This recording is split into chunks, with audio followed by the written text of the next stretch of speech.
Bien, y para profundizar sobre el auge y sobre todo la normalización del fascismo en tiempos modernos, vamos a hacer un contacto hasta Argentina con el analista internacional Tadeo Castiglione. Tadeo, buenas noches, bienvenido nuevamente al programa. Te pregunto de inmediato.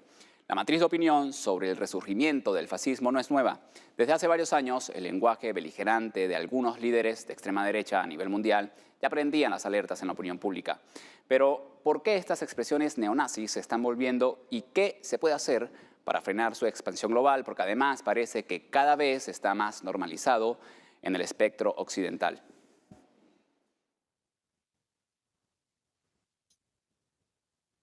Muy buenas noches, estimado Alejandro. Como siempre, un enorme placer participar aquí en el programa y más aún con este contexto en los cuales tenemos el 80 aniversario de la victoria de la Gran Guerra Patria, nada menor debido al gran sacrificio del pueblo soviético, del pueblo ruso, en bien de la humanidad, en la liberación, en la lucha contra el flagelo que significa el nazismo y el fascismo en toda su categoría. Respecto a tu pregunta, ¿por qué estas expresiones neonazis ganan impulso en la actualidad y cómo se puede hacer para frenar? Bueno, creo que primero que nada hay que comprender que más allá del enorme sacrificio de la Unión Soviética, desde Europa y desde Estados Unidos jamás hubo interés de acabar con el nazismo. Recordemos que el surgimiento de Hitler es a través del financiamiento internacional, principalmente proveniente del Reino Unido y de Estados Unidos, a través del gran capital, teniendo mucho que ver esto Wall Street, teniendo mucho que ver el mismísimo Henry Ford, el cual financió en gran manera la campaña de Adolf Hitler. Entonces, vemos que nunca hubo un interés ni genuino desde su fundación, ni siquiera luego de terminada la Gran Guerra Patria, la Segunda Guerra Mundial, con operaciones como Paperclip, en los cuales grandes jerarcas de los nazis fueron refugiados en Estados Unidos y trabajando en diferentes organismos internacionales y también de Estados Unidos. Entonces vemos que jamás hubo una intención de acabar con este pensamiento. Ahora bien, este nuevo surgimiento es dentro de la crisis sistémica del poder global de Estados Unidos, del mundo anglosajón, de este mundo unipolar, y cada vez que los pueblos tratan de buscar una libertad, se lo proponen los mismos sistemas fracasados de siempre. Por un lado, la socialdemocracia, por el otro lado, gobiernos liberales, gobiernos autoritarios, todo dentro, jugando dentro del mismo sistema. Y creo que es la carta que están utilizando actualmente,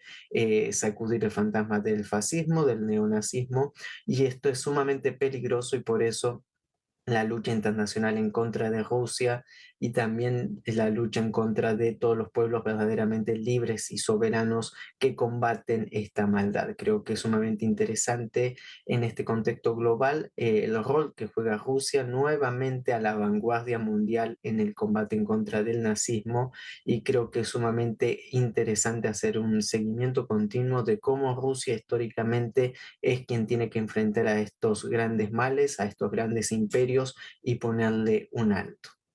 Bien, Tadeo, yo ahora te quiero preguntar, según tu opinión, ¿es el rechazo a la globalización y la percepción de pérdida de identidad cultural un motor clave para el resurgimiento de ideologías autoritarias?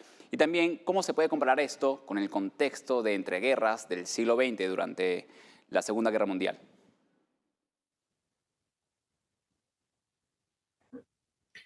Es sumamente interesante tu segunda pregunta porque se utiliza como discurso este combate en contra de la globalización y la pérdida de las identidades culturales para justificar estas políticas, vamos a decir, extremistas. Pero esto es dentro del mismo sistema, porque quienes han sido culpables de la globalización y quienes han sido culpables también de esta política globalista de cancelación cultural son los mismos que proponen como solución este sistema. Y aquí era lo mismo que hablábamos hace unos minutos, de dar vueltas sobre el mismo círculo y no romper este esquema impuesto por el exterior y muy bien pensado para lograr políticas soberanas y populares en defensa verdaderamente de las soberanías nacionales.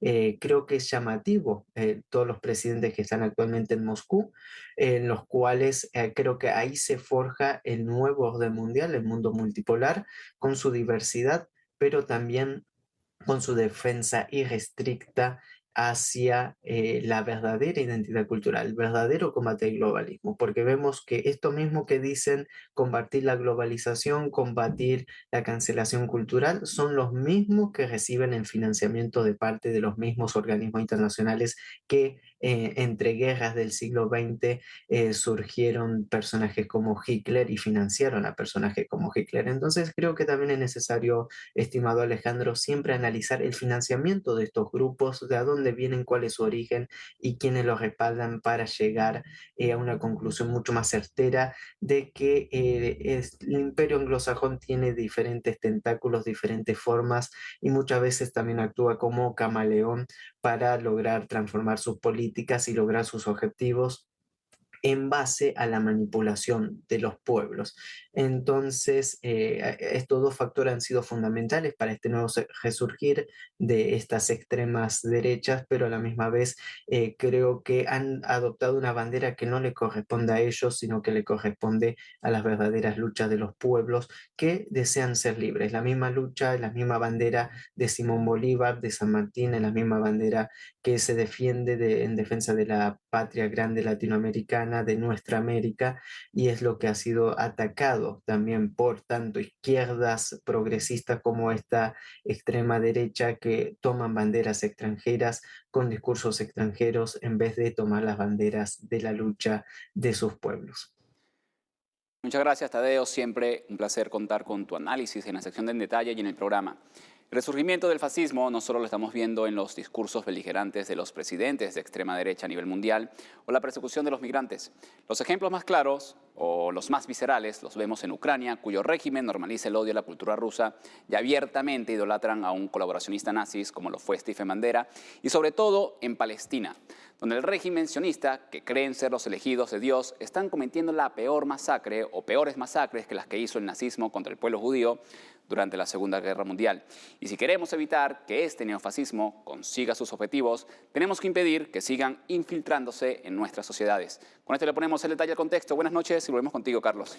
Y también estar alerta que se está infiltrando a través de los medios digitales, la normalización del odio a través de los algoritmos, y sobre esto hay que estar alerta y hay que estar pendiente porque a través de estos contenidos van justamente tratando de naturalizar los discursos de odio, segregación y xenofobia. Muchísimas gracias, Alejandro Díaz Bonet, con su sección En Detalle, con el tema bastante pertinente en la jornada de hoy.